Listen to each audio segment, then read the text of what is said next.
Hey everybody, I'm here to show you a video step by step of how to add ink to the Ecotank 2800, which is an Epson printer. And I already done the first two steps. So now I'm at the fill the ink or add the ink to the printer. So I'm going to set it up in order to get that going. One second. Let's put this in a good spot that you all can see. Okay, there we go. We're swaying though. All right, there we go. All right, so the first thing first is open the ink tank cover. Oh, opens this way. And I don't know if you all can see the blue pieces. I'm going to show you all. All right, there we go. So these lift up, so they open for each ink color. So the first one, and they're actually color coded with the black, the yellow, I guess this is red, but it looks pink right here, and then the blue. And you have to go in the order that I guess the instructions say. And let me give you a close-up on that. Pretty simple. Okay.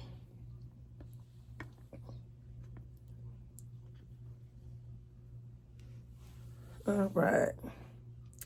I honestly should have put my hair up because it's in the way. Okay, so I got that open. Let's flip the page. The actual app is so much easier. I just couldn't use it while recording. So unpack the black ink bottle. Hold the ink bottle upright slowly. Turn the bottle cap to remove it. Oh, let me not shake it because it definitely did not say anything about shaking anything. Oh, it actually says caution. Do not shake or squeeze the ink bottle.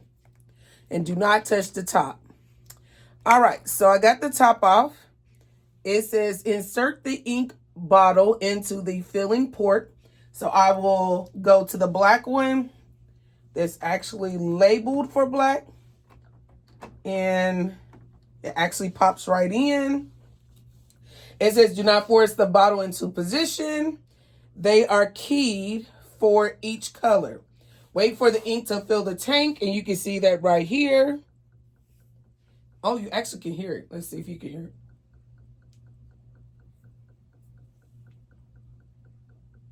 I don't know if y'all can hear that from here. It says wait for the ink to fill the tank. Do not squeeze the bottle or allow it to contact any other surface. It says the ink flows into the tank and stops automatically when the ink tank is filled to the upper line. If ink does not flow from the bottle, lift and reinsert the bottle. All right, so then the next step states, when the ink tank is full, remove the ink bottle and securely close it with the bottle cap. If the ink remains in the bottle, close the bottle and store it for later use. So we will wait till the black is actually almost there. It says do not leave the bottle inserted, otherwise the bottle may damage or ink may leak. Ink may leak, goodness. All right, so we're going to wait till it gets to the top, which is right there. Pull it up. Oh, good. It did not leak out as I pulled it up. Perfect. So I'm going to add the top back onto this. Screw that back on. I actually still have some in the bottle, but also if you look, the sizes, there's more black than the other color. So, and I know when I ordered the sublimation ink, this is sublimation ink. Sorry if I didn't say it at first. There were some sets that had two black that was of the same size, but this one comes with a little bit larger, just one, but larger. Yeah. Okay. All right, so the next color I have is a yellow. Let me close this black. Okay, don't want to press too hard or I'll break it. And then it says repeat the previous steps for the other color. So now we're on yellow. You can hear it. Okay. All right, choose the ink tank cover. Okay.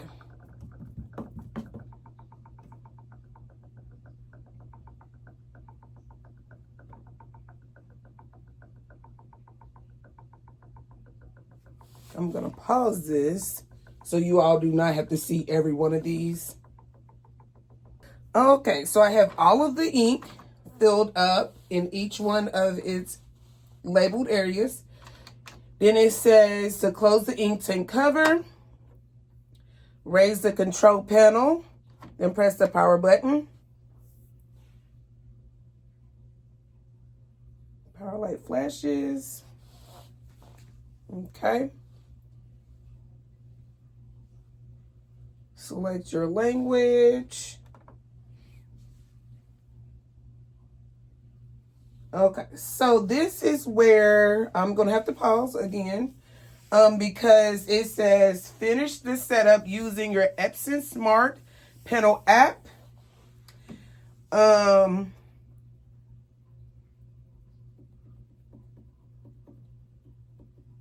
I'm going to pause it, do that. It does say during this step when the message to see the start here sheet appears on the LCD screen, press and hold the question mark help button for 5 seconds, which is right here. And then it says press the start button, which is right here. I don't know if y'all can see that. Let me fold it down a little bit. Yeah, you probably can't see. Question mark, let me see. So the question mark on that step, and then there's a start button on that section. And it says to start the ink charging from this button. Ink charging takes about 11 minutes. When the power light stops flashing, ink charging is complete. Once initial setup of the printer is complete, you can top off the ink tanks with any remaining ink. See the online user guide for instructions.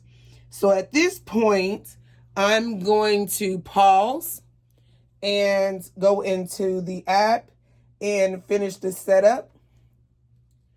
And then they give you a QR code like this. A QR code to get to the app faster. But I already have the app downloaded on my phone, so I'm just going to go in and finish up those steps to charge the ink and then come back and show you the remaining steps. All right. This is what it sounds like with the ink initializing.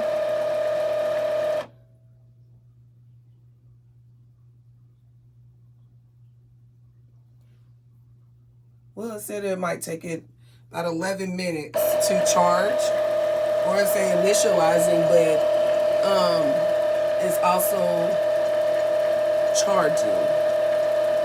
Oh, there it goes. It does say it can take up to 11 minutes. So I'll be back after that, but this is a close-up of what the tank looked like when it's filled on each color. And this is what it sounds like while it's charging. Okay, so the ink has have completely charged, and now it's prompting me to load the paper. Now I'm only using to do a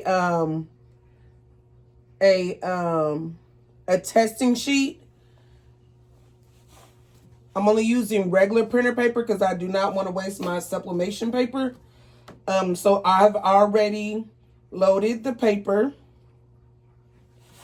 And it says, make sure it's fitting in there correctly.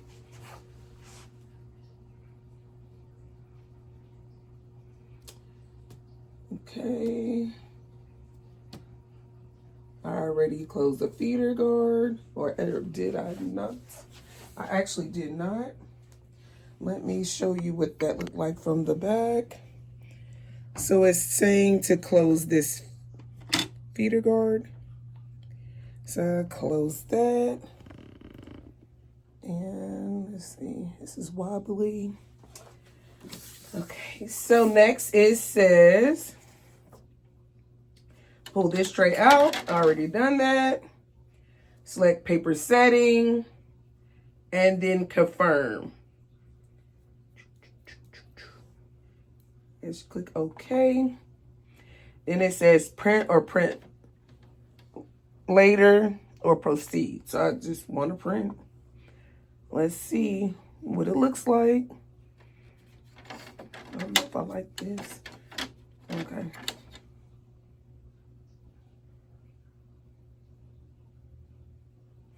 Okay, still need to load it. Maybe I didn't push it in hard enough. Okay.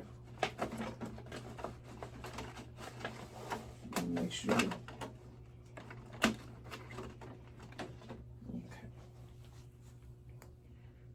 And then confirm again. Oh, okay, print. So I gotta push this button. So that was my fault. It's really small. The screen is really small, so, and then it's really low, so it's hard to read clearly. And maybe it would help if I had some reading glasses on. Well, okay. Is there any missing segments? Let's see. This is what came out. Let's see if I can get a close-up. And it looks good to me. Okay. And then we're going to click No Missing Segments. Align print position to fix the misalignment and banding. And then it says adjust, so I will click or choose OK. Paper's already in there. Print again. Oh, I'm clicking the wrong button. I need to click this button. Okay. Check your ink levels regularly.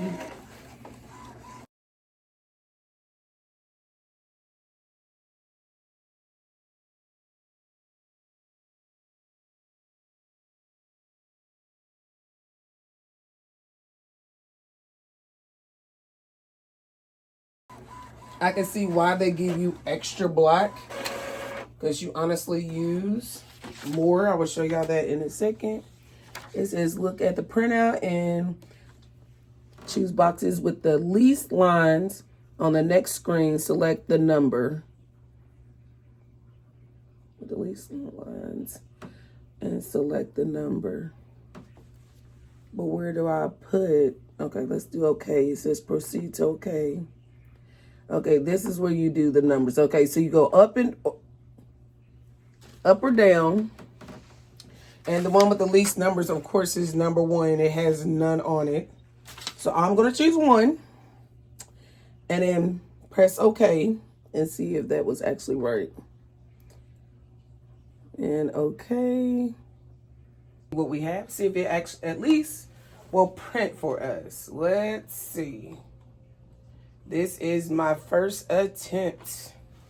We'll see how it goes. And of course, again, I am trying it on just regular paper, printer paper, to save on my sublimation paper, because I'm just trial and error at this point. I'm just learning this stuff, and I don't want to waste money. All right, here we go. We are going to print and see what we got. No, it's going to the HP.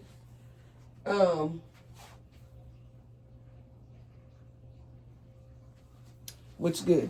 I didn't think it was going to print because I'm actually low on ink on my HP. So what I need to do is now I need to go into my settings in my computer and connect this Epson to my laptop. So I'm gonna pause it in order to set this up real quick. Okay, now it has been set up. Let's try this again. I'm gonna click print, and this time hopefully it goes to the Epson.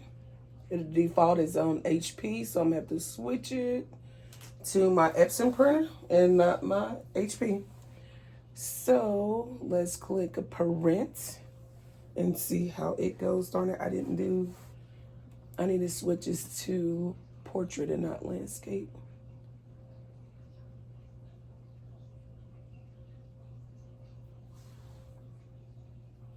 Okay. Let's see if it works. Let's see. It says printing. There it goes.